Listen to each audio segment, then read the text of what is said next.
I'm excited to introduce someone who I have a lot of personal respect for, and working with him not only in chamber work, but in other things around the community for the last several years, and that's our 2018 chairman, John Gizdic. John has a long history of involvement with our chamber. It started over 10 years ago as an education team leader for our Cape Fear Future initiative. For the past 3 years, he's served with me on the executive committee in the roles of treasurer, second vice chair, and first vice chair.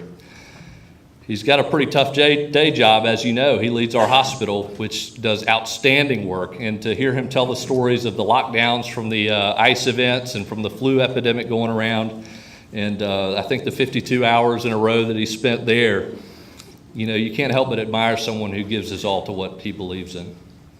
He began at the medical center in 2005 as vice president of strategic planning and business development, and assumed the title of chief operating officer in 2013. He's led a lot of key initiatives at the medical center, including creating a physician network that became the New Hanover Regional Medical Center's Physicians Group. He's also been really active in the community in various roles. Chair of the North Carolina Center for Affordable Health Care, member of the North Carolina Hospital Association's Policy Development Committee, the honorary chairman in 2016 of Relay for Life. He's been involved with the American Heart Association. John and his wife, Kristen, who's here with him today, they have 2 twin teenage boys, John and Sean. John, if you would please join me on stage.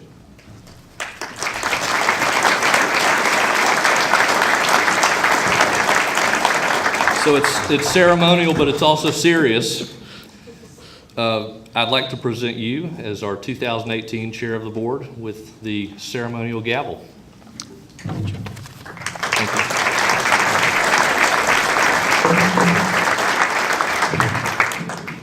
Thank you, Charlie. You know, Charlie had a more challenging year than most chamber chairmen, having to assist with the transition to a new CEO, undertaking the development of a 3-year strategic plan, and in between a little thing called the Wells Fargo Championship. So I echo Natalie's comments on how astute Charlie's leadership was throughout all of these endeavors. He is turning over the reins of an organization that is in great shape on all fronts. For that, Charlie, I'm truly grateful. Now, apparently, I'm not the only one who thinks Charlie did a great job last year. Somebody else thinks he did as well. And last week, we received this in the mail.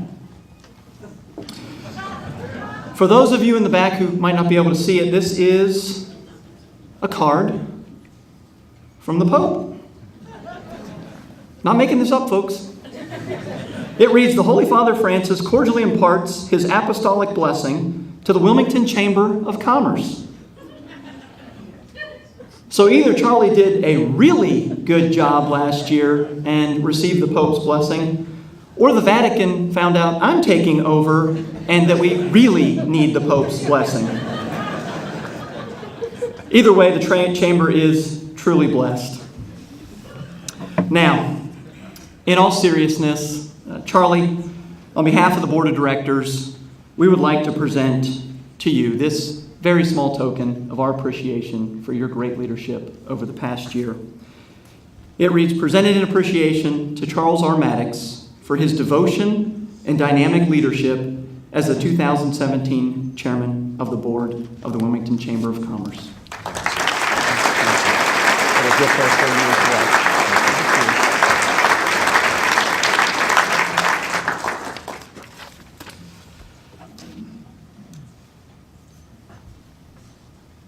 My hiring at New Hanover Regional Medical Center in 2005 and my involvement volunteering with the chamber virtually coincided. As I began to think about my chairmanship, it seemed fitting that I took over the helm of New Hanover Regional Medical Center last year and chairmanship of the chamber this year. It means a great deal to me that both of these fine organizations have placed their trust in me. I'm also grateful that both organizations are on a clear path forward. My predecessor, Jack Bartow, our Board of Trustees, my entire executive team at New Hanover Regional Medical Center did a phenomenal job in evaluating what our community's needs would be and setting us on a path to fulfill those needs. You can see that evidenced in our expanding campuses and services to better meet our community's needs. You can also see it reflected in our new mission statement, leading our community to outstanding health. A new direction, an ambitious goal, a clear path forward. Not waiting to react, but proactively charting a course. I'm seeing more and more of that positive, proactive approach in the business community as well. Our community has at times been reactive to events, but I truly feel our local government, the chamber, our economic development partners, our educational institutions, and others are providing a more proactive approach to better position us in an ever-changing global marketplace. As Charlie noted earlier, one of the most important components of the board's work this past year was developing a new vision statement in our 3-year strategic plan. The Chamber's new vision statement, we position our community for prosperity by cultivating business growth, should resonate with everyone in this room. It speaks to the heart of the Chamber's mission and to our role in helping every one of your businesses be successful. The strategic plan lays out the methods to accomplish that vision. It will enable the Chamber to better serve you, our members, and the community as a whole, as well as expand our role as the region's business advocate. The plan seeks to capitalize on several of the Chamber's key strengths, including our standing as voice of business, our positive influence in the arenas of policy and advocacy, and having a board of directors that is in tune with the issues facing the business community. The pillars of the strategic plan are 7 critical success strategies that were identified as being the most important areas to focus on over the next 3 years. Those are being the effective business advocate, promoting the Chamber, the region, and the assets within, ensuring workforce is well developed and trained, serving as the regional facilitator, fostering and developing leaders for the Chamber, for the community in general, and for elected bodies, achieving sustained financial health, and incorporating innovation into all areas of our work. The first item in that list, serving as the region's business advocate, has been integral to the mission of our Chamber since it was founded 165 years ago. Each year, we evaluate the landscape of potential issues that could affect business and our quality of life. We turn that reflection into a concise document of legislative priorities. That way, our legislators know and understand the importance of the issues they are voting on, and especially how they affect us here on the coast. Engaging more people throughout the region is helping us strengthen our advocacy efforts. It's helping us define that path we need to be on more clearly. Because what happens in Brunswick, Pender, or Columbus counties affects us here. It's also aiding in our promotion of the region. Another of those critical success strategies. This is one of the areas that I've been most pleased with our work. When we took our leaders on intercity visits to Charleston and Richmond, we heard loud and clear from both communities how important regional cooperation is between those involved in economic development.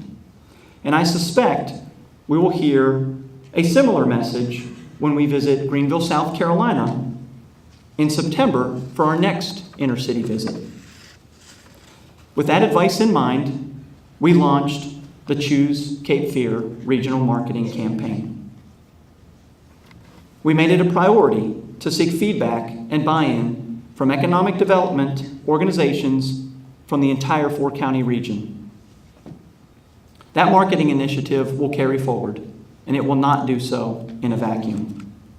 In fact, the goal for this year is to create even more regional ownership of the campaign by moving it away from only using a public relations firm to guide that initiative to using local committees made up of professionals throughout our region, along with the chamber staff managing and providing support. Employing the help of volunteers to tackle aspects of the Choose Cape Fear campaign will free up precious funds for marketing items such as print and digital advertising. A key piece of that marketing campaign is highlighting the strength of our workforce. Another of the critical success strategies that we will be focused on for the coming year is ensuring workforce and talent are well developed and trained. To do that, we will engage leaders of our educational institutions and business leaders on talent development and diversity. By convening business leaders in those targeted sectors with our educators, we hope to identify areas that might be lacking and also those that are evolving. We will also continue to develop diversity and inclusion initiatives. In that vein, Leadership Wilmington will continue to indoctrinate class members on everything from infrastructure to crime and even healthcare. Later this year, a new offshoot of the program will be unveiled. The new educational initiative that we are internally referring to as Leadership Wilmington Graduate School will be geared to enabling and empowering people for their next leadership opportunity in our community. It will be structured on a much shorter time frame and be a much smaller class. The co-directors of our Leadership Wilmington program, Scott Cheklevsky and Faye Dunaway, will reveal details of the new program in the coming weeks and begin recruiting for that class this summer. At our first board meeting in January, which we had to hold virtually because of our ice storm, the board approved entering into an agreement with New Hanover County and Cape Fear Community College to partner on an apprenticeship program. Chamber members will be asked to provide feedback on a needs survey that is being developed by Cape Fear Community College, which will lay the groundwork for that apprenticeship program. When you see that in your inbox, please take a few minutes to complete that survey. Apprenticeship in business is becoming the norm, and we want that program to be well-formed and very successful. Of course, chamber events like this one will continue to be a mainstay, and two new events that were unveiled last year were well received and will be back again this year. The Young Professionals Expo drew a great crowd and helped introduce younger generation that may not be as familiar with the chamber. Thanks to Jenna Curry and the Port City Young Professionals for partnering with us on that event. Another event, which is near and dear to my heart, the First Responders Appreciation Breakfast, which I was honored to be a part of last year, drew great support from our community. I have the privilege of working with these professionals every day, and I can attest to the impact they make in our community. These heroes make a difference every single day. Thanks to Member Services Director Megan Canny for doing a great job in developing and organizing that event last year. The last critical success strategy that I'll touch on is ensuring the Chamber has a sound financial base.